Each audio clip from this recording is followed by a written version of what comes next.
ท้องฟ้างามแห่งพี่น้องสบายดีตอนเสาๆเด้อพี่น้องมือนี้ตื่นเลิกอีดีสาเหตุที่ตื่นเลิกมือนี้ก็คือแม่บาสุกจะเดินทางไปประเทศไทยเนาะพี่น้องเพิ่นสิเดินทางไปวัดนาป่าพงอยู่ที่จังหวัดปทุมธานีพุ่นล่ะพี่น้องบาสุกสบายสิไปส่งเพิ่นเนาะเพิ่นสิไปปฏิบัติธรรมประมาณคืน1-2 คืนนี่แหละพี่น้องเดินทางไปประเทศไทยช่วงนี้ก็จะได้พี่น้องปลอดภัยอยู่ดอกเนาะว่าเห็นข่าวก็เคารพกันนะพี่น้องระหว่าง2 ประเทศเนาะไทยกับกัมพูชาจังไดก็ขอให้สงบไวๆเด้อFCทางฝั่งไทยเป็นห่วงทุกๆคนเนาะอยู่ไกลชายแดนก็ได้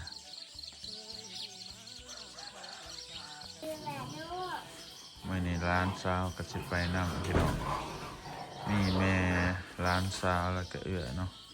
จะเดินทางไปกับกลุ่มทั่วพี่น้องทั่วพาไปทำบุญโอ้ไม่ร้ายเป็นไปปฏิบัติธรรมพี่น้อง2 คืนบ่หรือคืน 1อยู่อันไหน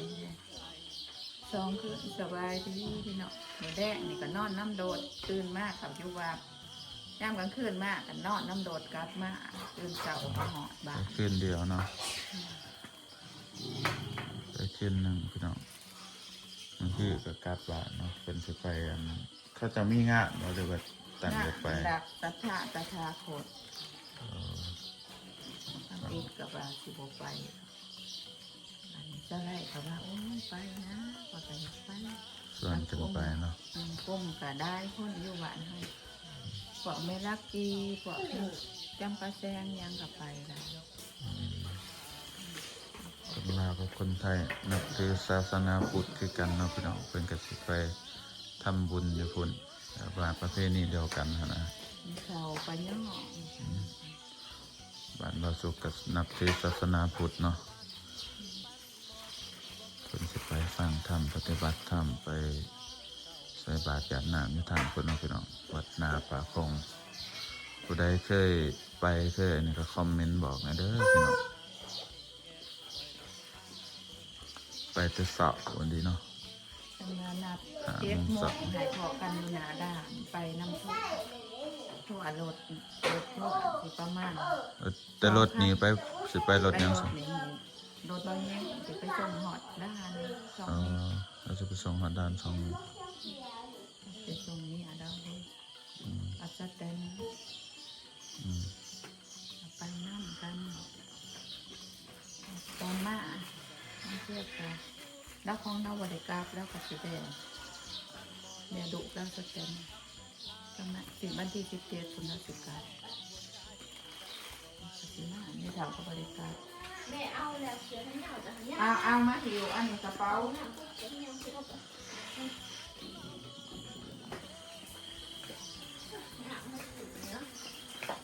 น้อง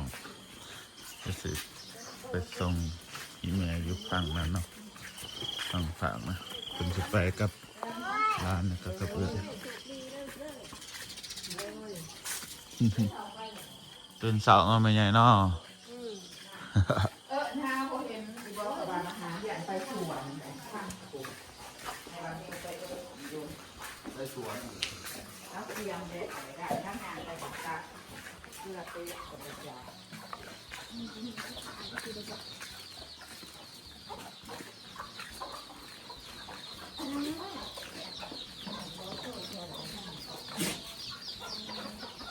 โอ้ไก่หน่อยมาโจลายดิเฮ้ยดูสิสวัสดีเด้อบรรยากาศยามเช้าอยู่ที่บ้านต่างหลังมันสนับสนุนแข่งกับประสาทของพี่น้องบ้านเราสุขอยู่เนาะบรรยากาศกระสิบประมาณนี้ทางนี้เป็นวัดพี่น้องดูพี่โอ้ยดูพี่มาบ้า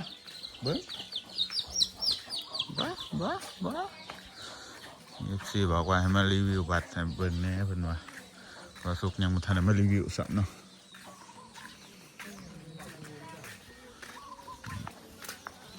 ทางบ้านบ่สุกก็สิได้ข้ามน้ำแล้วพี่น้องข้ามแม่น้ำไซโดนแต่ว่าข้ามแม่น้ำสิพิเศษอย่างหนึ่งเนาะก็คือต้องข้ามสะพานไม้ไผ่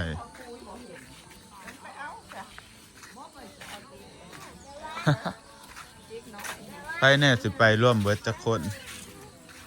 ป้าแต้วก็ไปบ่นี่ ปะย่อกับแม่เฒ่า น้องปลาปลาเหี่ยว จักเต็มก็ได้อีกกุ้มเฮาในก็จักโคตรบา8 โคตรคุณมาเก็บกลับไป ไปเที่ยวไอ้ ถ้าแม่จัง ร้านแหละ เอ เจ้า อ เห็น หา เนาะ บ่เห็นเท่านี้อย่า มื้อนี้เฮาก็ย่ำครัวได้จักมื้อได้ไหมฮอดเอาว่า3 มื้อ 2 มื้อแดงนี่จับมื้อแดงขึ้นมื้อแดงมื้ออื่นจับตอนอันนี้ สำแล้ว จบ เจ้า3 คนเจ้า มื้อแดงก็มีห้ามื้อขึ้นนี่ อืม อันนี้ขึ้นไปแรกจะไปเอามื้อ หนาวบ่ ไปวัด พิงไฟ แล้ว พิงไฟย่ำเสาะได้ ไปนอนอยู่น้ำดูสำหรับไปนะ ขามหัว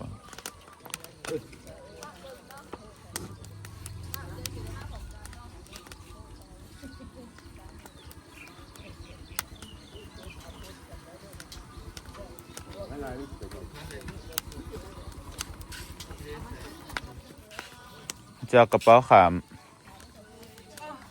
งั้นขามไปฟังนั่นก็ได้ ฟังนั่นก่อน บ่เห็นเม็ดค่ะ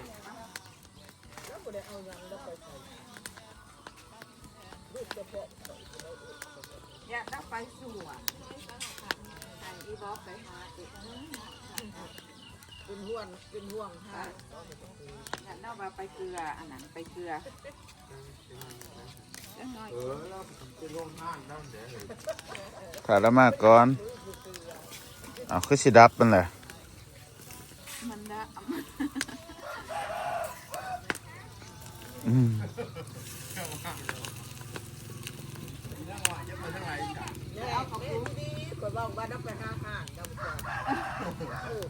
แล้วเป็นห่วงค่ะ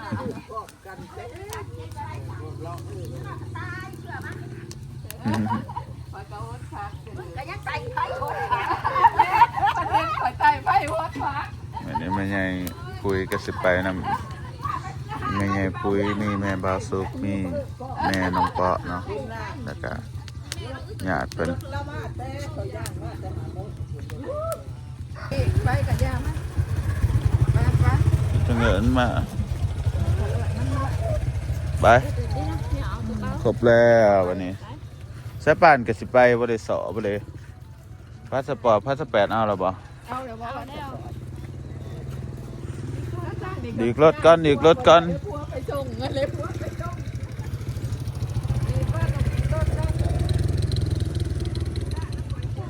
รถไปก่อนก็ละอันนี้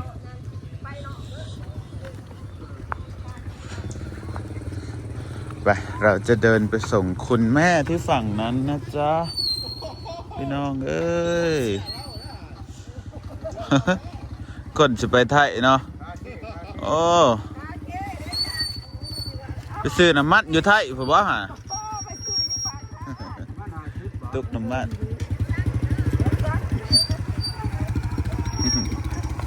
บรรยากาศในยามเสาร์พี่น้องกำลังดีเนาะไปลูฟี่ไปส่งไม่ใหญ่ไปส่งไปส่งคุณแม่นี่คือบรรยากาศยามเสาร์เนาะพี่น้องบ้านเราต้องขามมันนี่เนาะต้องขามสะพานไม้ไผ่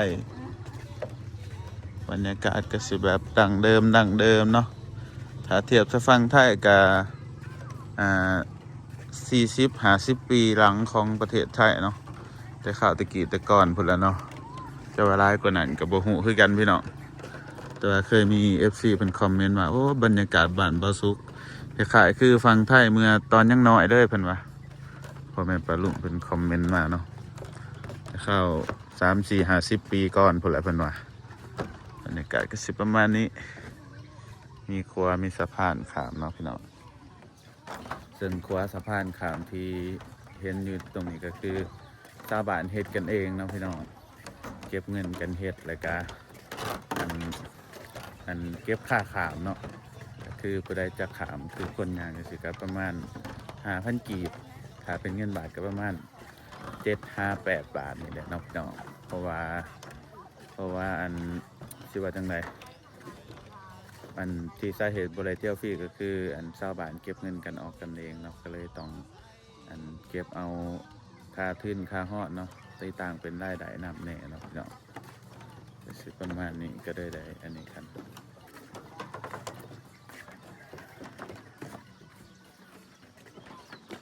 ไปมื้อนี้เพิ่นมีคนมาหาปลาผุไหลว่านั่งถ่ายว่าติ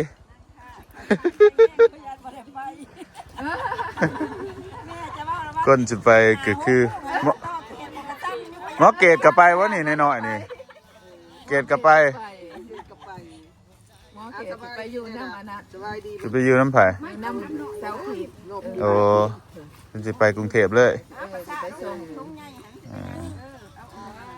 มันจะนั่งรถใหญ่ไปแล้วก็อันนั้นเนาะพี่น้อง 8 คนนั่นนี่ แล้วก็ไปขามอยู่ด่านไปนั่งรถทัวร์อยู่ด่าน มาฮอดอันนั้นฮอดตะเกียนโฮเกียนโฮ ไปแก้แค้นในสาการแก้แค้นแม่ใหญ่ บ่จะบ่รับบ่นอนยังวะฮอดตะเกียนทุก7 โมงบ่ลุกแต่ตี 3ก็บ่นอนซ้ำนะ ท่านอยู่ดอกเขาถ่ายอยู่ดอกเพื่อเขานัดเพื่อไว้ บ่ย่านบ่ได้ไปแห้งบ่ลุกแต่ตีเบิดทันบ่น่ะเขานั่นอีกลุกมานั่งซะ นั่งอยู่ไหนกับเบิร์ดอยู่ตี4 คนบ่บ่เบิร์ดเด้อเนาะเด็กน้อยว่ายิ้มสิไปส่งแล้วก็มาบ่ได้ไปนำกัน มาแล้วบ่ได้ไป เออ ไปเด้อบ่ได้ ไปเด้อ จะไปแต่ว่า พอดีตอกโปรงแล้วพี่น้องฟีมาไหมหมูเขาได้หันโอ้ยไป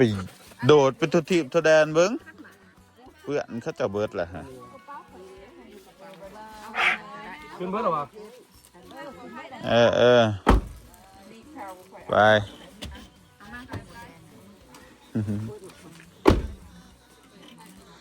ระวังหัวแดงเด้อผู้ใดนั่งถ่ายทางมันนั่นน่ะทางมันดินแดงแต่ปานกระสิบไปเนาะนั้นพอดีบาสุกน้อยๆอยู่บ้านก็อีพอยังแต่3 คนนะอยู่เปลี่ยนที่กันเบิ่งเฮือนเนาะ3 มื้อ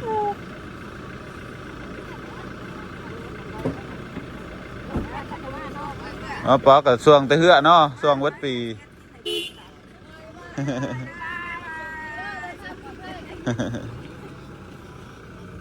ไปอินดี้เมื่อละครับบรรยากาศยามเช้าเนาะพี่น้องตะเว้นขึ้นแล้วพี่น้องเอ้ยเพิ่มแป๊บเดียวไปส่งอีเมลแป๊บเดียวเนาะ ยังว่าตะเว้นขึ้นเต็มหน่วยแล้วอันนี้เป็นน้ำเซโดนเด้อพี่น้อง14บางคนเพิ่นเข้ามาใหม่เนาะ ไปกลับบ้างลูกชายมาส่งกับลูกชาย2 คนลูกชายขี้ดื้อคบแต่เป็ดแต่ไก่เขาลูฟี่เมื่อนี้ก็ถือเที่ยวคว้าบาสุกเองเนาะบาสุกก็เป็นหุ่นส่วนคือกันเด้อเหือนบาสุกในคว้าอันเสร็จนี่เนาะมีเหือนบาสุกนำเป็นหุ่นส่วนเดี๋ยวมือแรงเฮาสิมาอันถ่ายคอนเทนต์ให้เบิ่งนะว่ามือหนึ่งเขาเก็บค่าครัวได้เท่าไรได้จักกี่ได้จักบาทเนาะเพราะว่าตั้งแต่เฮ็ดครัวมาบาสุกก็ยังบ่ได้ถ่ายแบบว่าถ่ายคลิปเป็นเตี่ยวของตัวเองนะว่าเก็บค่าครัวมือหนึ่งมันได้เงินเท่าไรเพราะว่าตอนแล้วนะก็ค่าเกี่ยวข้าวเพื่อเหาะเถี่ยวบาสุกกับไปจีนเนาะไปจีนกับพวกมาก็เลยว่าหอบมีสีดองถ่ายพี่น้องเบิ่งบรรยากาศก็สิประมาณนี้แล้วพี่น้อง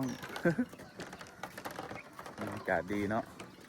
ผู้ใดที่มักแบบสโลไลฟ์นี่คือแบบมีความสุขเลยนะพี่น้องคันมาเที่ยวบ้านวาสุขแต่ว่าขันอยู่ในบ้านนอกจังสินะมันต้องมีเงินพี่น้องมันจังสิมีความสุขเพราะว่าอยู่บ้านนอกมันบ่มีเวียกเฮ็ดงานทำนะเฮาบ่มีรายได้เนาะมันก็สิแบบว่า อาจเคินแน่เนาะเรื่องการอยู่การกินนี่แหละพี่น้องผู้ใดเคยอยู่แบบนี้นะจะเข้าใจเนาะเพราะว่าเฮ็ดแต่หน้าพี่น้องเวียกแนวอื่นกับบ่มีบ่คือในเมืองแล้วบ่คือในเมืองไรแบบว่าเฮาไปเฮ็ดงานอยู่ไสก็ได้นะเลือกงานนั้นงานนี้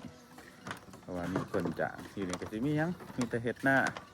เดี๋ยวก็มีคนจ้างเกี่ยวเขาดำหน้าก็มันก็รายได้น้อยเนาะแต่ว่าชาวบ้านส่วนหลายเพิ่นก็อาศัยแบบว่ากลุ่มตนเองพี่น้องบางคนก็ปลูกผักกินเองเลี้ยงไก่เลี้ยงเป็ดเนาะแล้วก็รายได้มาหลอกตอกแตกขายเข่าเห็นไหมพี่น้องเนาะขายเข่ามากก็เป็นขึ้นไว้ยอมกินมาสันซาประหยัดเอาแต่ว่าบางครอบครัวก็มีลูกมีเต่าไปเฮ็ดเวียกอยู่ไทยพี่น้องแต่ลูกเต่าฝากเงินมาให้เนาะสำหรับคนลาวก็สิประมาณนี้แต่ว่าทางบ่ฮู้ว่าทางฝั่งไทยแถวแถบอีสานเนาะจะน่าจะเป็นแบบเดียวกันเนาะบ่สุคิดว่าแบบว่ามีลูกมีเต่าไปทำงานอยู่ไกลนะแล้วก็ฝากเงินมาให้พ่อแม่ใส่จังซี่นะเพราะว่าอยู่บ้านบ่มีอยากเฮ็ดงานทำเนาะคือเขาจะว่าเนี่ยคือเพลงตะกะตงตะกะแตนเนาะพี่น้องเพลงไผ่พงศธรจากบ้านไปไกลเพื่อหาเงินมาส่งให้ครอบครัว ลูกค้าขามว้ายว้ายไปแท้ไปฝีเมื่อไปส่งแล้วกลับบ้านกันเถอะปลาขึ้นเสียงปลาขึ้นมึงนึงนี่พี่น้องเห็นว่าห้อยมันปลาอย่างเลยปลาปากมันจังมันขึ้นมากินแมงปอปลาปากไงคนเที่ยวขวาหลายให้มือนี่ ขั้นหนึ่งรถจักรขั้นหนึ่งนี่10,000 กีบเลยพี่น้องดูฟรีลบมาเที่ยว10,000 กีบกับประมาณ17-18 บาทเนาะเริ่มอ่อนนะเด้อพี่น้องสังเกตบ้างไหมเริ่มตีงเลยเห็นบ่ฮันเด้ตีงเลยเด้อขวาบ้านเฮาก็ได้พี่น้องตอนเฮ็ดทำอิฐคือจังว่าแหนวันนี้มันเริ่มตีงละ ต้องแบบแปลงน้ำตลอดเนาะบำรุงตลอดกระสันมันน่าจะเพไว้สภาพนี้ใส่ได้1 ปีเด้อพี่น้องก็คือใส่ได้แค่หน้าแรงหน้าฝนมันใส่บ่ได้เด้อเพราะว่าน่ะมันสิผอมเป็น FC เฮาลงคลิปหลายเพิ่นก็ว่าเป็นหยังคือบ่เฮ็ดครัวปูนเป็นหยังคือบ่เฮ็ดครัวปูนเนาะว่าสุกอธิบายตลอดได้เรื่องนี้ก็คือเฮ็ดครัวปูนน่ะมันแพงพี่น้องหลายคนบอกว่าเป็นหยังคือบ่มีผู้หยอกผู้ใหญ่มาเฮ็ดให้เนาะประเทศเฮามันยังเป็นประเทศที่แบบว่าทุกข์ยากอยู่หั่นนะพี่น้องน่าจะอีกโดนเนาะบ่าวสุคิดว่าน่าจะหลาย10 ปีหรอกยังสิมีสะพานอีกอย่างหนึ่งก็คือเขตบ้านบ่าวสุกนี่มันมีแค่40-50 หลังคาเรือนหั่นนะมันบ่มีเส้นทางต่อไปบ้านนั้นบ้านนี้มันก็น่าจะอีกโดนแล้วก็สิมีถ้ามีก็น่าจะไปมีบ้านข้างๆเนาะเพราะว่าบ้านข้างๆมันเชื่อมต่อกับหลายบ้านหั่นนะเขาเจ้าก็สิน่าจะเฮ็ดบ่อนที่มันเชื่อมต่อหลายบ้านก่อนเนาะ มันจังคุ้มหั่นนะเพราะว่างบเฮ็ดสะพานก็น่าจะหลายได้ล่ะ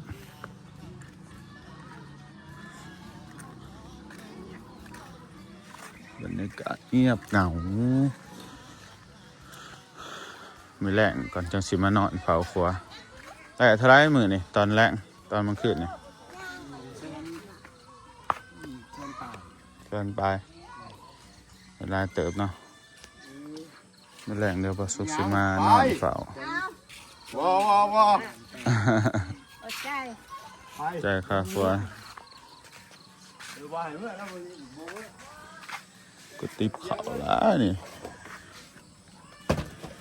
เป็นเก็บรวมกันเนาะพี่น้อง3 มื้อต้นเงินคนทงด้วยมาแรงกันพี่น้องสิมานับเงินให้เบิ่งว่าได้เท่าไรแล้วก็สินอนเฝ้าน้ำตอนกลางคืนเนาะดูฟี่เอาไหมไปเมื่อปลูกที่สวนจะไก่เขา ได้หยอกแล้ว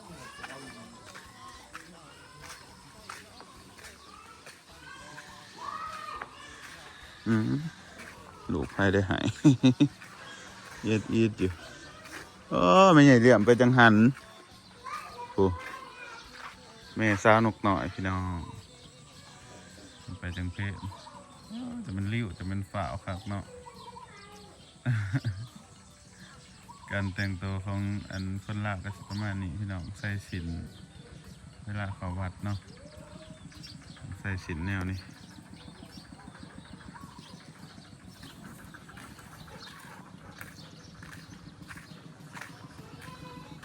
ปีนี้ FC ถามอยู่แล้วว่าบริเฮ็ดคอนกรีตบ่ปีนี้น่าจะบริเฮ็ดเนาะเพราะว่าเขาว่างามพี่น้องชาวบ้านบ่มีเงินมาออกกันว่าสุขสิระดมทุนจาก FC กับจักจังไดเนาะพี่น้องชาวบ้านบ่มีเงินออกนะคันมีเงินชาวบ้านร่วมก่อนก็น่าจะโอเคอยู่นะมันเป็นสิกะนะเนาะไปดูฟี่ไปเจอกันใหม่คลิปหน้าเด้อพ่อแม่พี่น้องบ๊ายบายดูฟี่บ๊ายบายนะบ๊ายบาย บ๊ายบาย บ๊ายบาย